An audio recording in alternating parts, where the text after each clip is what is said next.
everyone. So obviously, you're all aware that there is a ton of speculation going around about the Lakers potentially coming away with a trade by the trade deadline. I personally think the Lakers desperately need a trade. They need a consistent go-to scorer. Zach Lavine, it seems to be the main circulated player. Now, a lot could change between now and the trade deadline, right? You got at least a good month and some change maybe before any type of Laker trade happens, at least until after January 15th. Now, January 15th, maybe a deal gets done, but more times than not, it usually takes a couple days. The 15th is usually when teams are starting to explore it.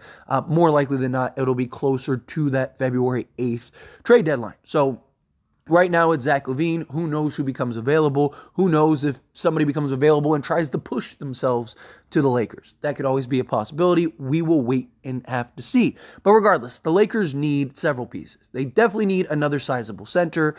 They need a proven, consistent go-to scorer, right? And they could use another 3-and-D style guy out on the perimeter, although I just don't think one guy is going to fix all of the Lakers' three-point shooting. So to me, give me the guy that can go get a bucket and consistently just put the ball in the hoop rather than a guy that can be a shooter, right, where he's just limited to pretty much shooting.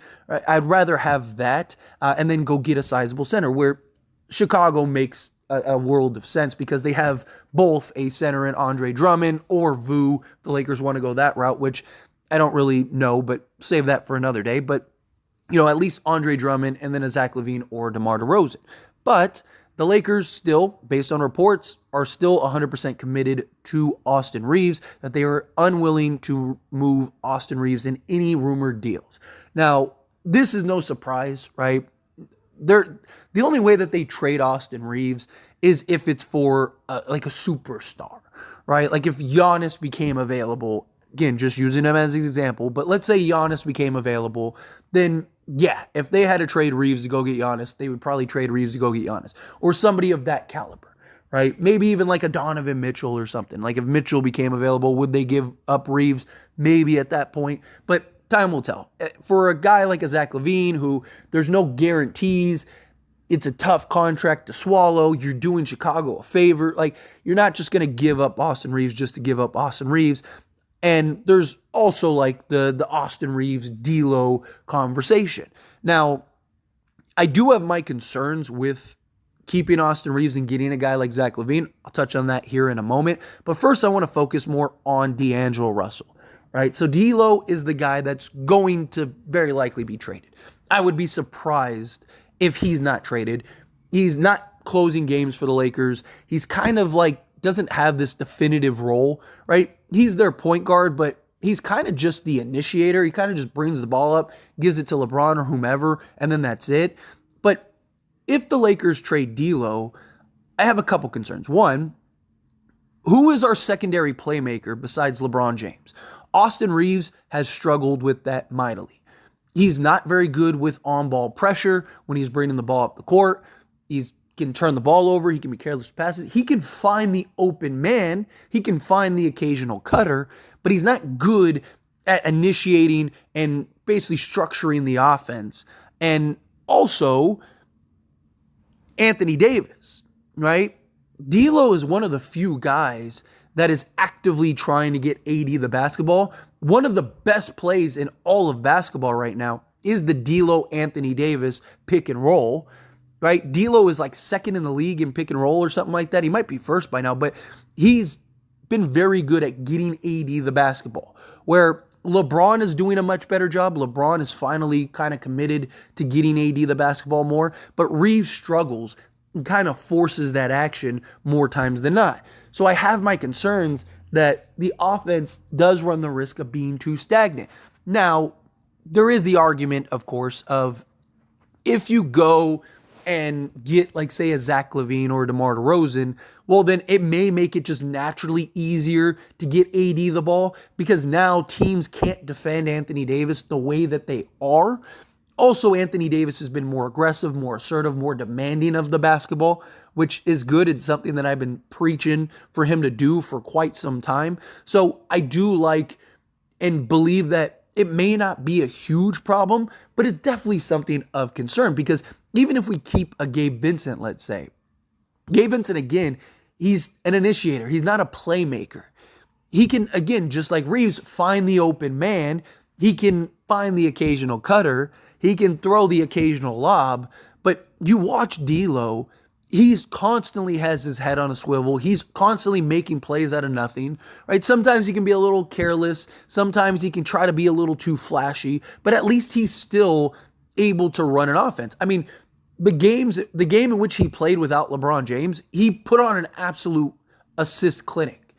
Because when he's allowed to just play point guard, and it's something that I've talked about and something that I've preached, like, let D'Lo just run point guard at times. You can start D'Lo and let him play off the ball, right? Get Reaves in. But the Lakers and Darvin Ham like to do these units where it's like Reaves as the point guard and then like 4 other guys. I would rather them do that with D'Lo and just always so bring Reaves off the bench because he's best off the bench for the Lakers. He gives you the same production regardless. So you don't want to put D'Lo on the bench because you're probably not going to get the same production from D'Lo. It's just better naturally for Reaves come off the bench. So you could initiate it with D'Lo to start, play it the way you're playing it, and then maybe to start the second or, midway through the second or whatever, you pull Reaves out, you pull LeBron out, and you just put D'Lo out there and you just say, okay, you're the point guard, just run and operate the offense. I think he would be so much better because it's something that he's been just good at for the Lakers this year. But when he's in this awkward spot where he's playing as the shooting guard, but they kind of want him to still make plays at times. D'Lo's even expressed his frustrations with that. What was it? I think it was the Pat Bev podcast where he's like, I don't know what my role is. I don't know what they want me to do. Right. And so it's hard for anybody. Now, look, I'm not saying you don't trade D'Lo. I'm not saying that D'Lo isn't going to be traded. I'm not saying anything like that. D'Lo is, again, I would be extremely surprised if D'Lo is a Laker come the trade deadline. And obviously the Lakers, maybe if they get, let's say they just get, argument's sake, let's just keep it simple. They get Zach Lavine and they get Andre Drummond. Boom. Right? If I've mentioned this before, if Chris Paul gets bought out, he would be perfect in that reserve role as a playmaker. Or maybe you can just go find a veteran or find some young guy that can come in and play make, right? Or maybe you addressed it in another trade.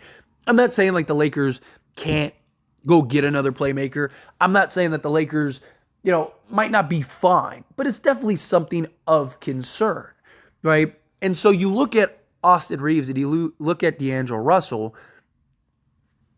Can Reaves continue to improve between now and the trade deadline, continue to get those looks, continue to get those spots, continue to build a repertoire with the players that he has and develop more into a playmaker, right? Because that's something he's expressed he wanted to do, and it's something that the Lakers have obliged him in, right? My concern with Austin Reaves, because as I mentioned earlier, I do have a couple concerns with trading D'Lo over Reaves, is if you keep Austin Reaves, right, and again, argument's sake, let's say you get Zach Lavine, how effective is Austin Reaves going to be?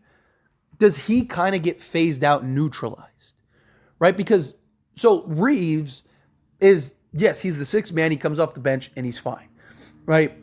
But a big bulk of his effectiveness and even his scoring is coming in the fourth quarter as that secondary guy next to LeBron out on the perimeter. And then, of course, Anthony Davis, right? But Reaves has kind of been that third guy down the stretch who gets the ball, he can create. If you get a guy like Zach Lavine, now that pushes Austin Reaves to be the fourth guy. Can you close games with him? Right? Because Zach Lavine isn't a great defensive guy. And Reaves, do you need his scoring as much if you have Zach Lavine, who is probably going to take over the Reaves role? It's a real question. I mean, seriously. Because, yes, Reaves can knock down three ball, but teams are just scouting. I mean, watch that Knicks game. The Knicks just switched to Austin Reaves and then just abused him. And Jalen Brunson was getting everything he wants. Teams are going to continue to do that, especially towards the end of the games. But right now, you don't have a choice. You have to keep Austin Reaves. Where a guy like Zach Lavine, like even if they scout him and try to abuse him, he has the foot speed, he has the athleticism, he has the quickness, but also he's going to go give you 30 points. So even if he gives up 15, he's still a net positive, right? Where Reaves, he scores 20, but if he's giving up 30 to Jalen Brunson, he's a net negative. So do you even close with Austin Reaves anymore, right? Now, I do think if you were to get, let's say, a Chris Paul, then now I think Austin Reaves off the bench, you don't necessarily have to close with him and he could still be as impactful because now you could just let him be the 2 guard, let him be the guy off the bench, be that 6th man off the bench and just focus on scoring. Like, hey, go get buckets. When you're in the game, don't worry about playmaking. Obviously, if a guy's open and you can make a play. But, go get your shot, which is what he's best at. Austin Reaves gets a lot of tunnel vision at times. Right? Like he's either looking to play make or he's looking to score. He hasn't really found the balance yet. But also Austin Reaves has to work so hard to generate his offense because he's not hyper athletic. He's not super explosive. He's not great at shooting over the top. Right? So he can't create the space that he usually has to, get into the teeth of the defense, get a guy on his back, get a guy on his hip, and then try to create contact and shoot over the guy, or he's knocking down the open shot, right? But you look at a guy like a Zach Lavine, he's explosive. He can blow by his defender. He can shoot over the top of the defender. He can hit a step back, right? He's just got more weaponry in his arsenal to where he could be more of an effective scorer, right? But also in the same breath, that makes Austin Reaves more impactful because now Austin Reaves, he gets to be the 4th guy. So if he gives you 20 on any given night, well, guess what? You're probably winning those games because it's that much more impactful. Now your 4th guy's giving you 20 instead of your 3rd guy, right? Also, like Zach Lavine is going to draw attention and demand attention. Austin Reaves doesn't. Like teams are okay with just letting Reaves go one-on-one. I mean, you see it. Watch the games. Teams do not fear Austin Reaves. Teams are not worried about if Austin Reaves goes off for 30, they're living with that. Right? They're not, there's times where they won't even run out and close out on him on the open shot. Right? Because the way that they look at it is like, yes, he can be effective. He can be a good scorer for them. But we would rather let Reaves go off for 20, 25 and try to contain Anthony Davis to keep Anthony Davis pedestrian than run 2 guys out on Austin Reaves. Obviously, if Austin Reaves is going off for 50, then that may be a different story. But he's not that guy. Or he hasn't been yet. Where Zach Lavine, you can't do that. Zach Lavine has a 50-point game this season.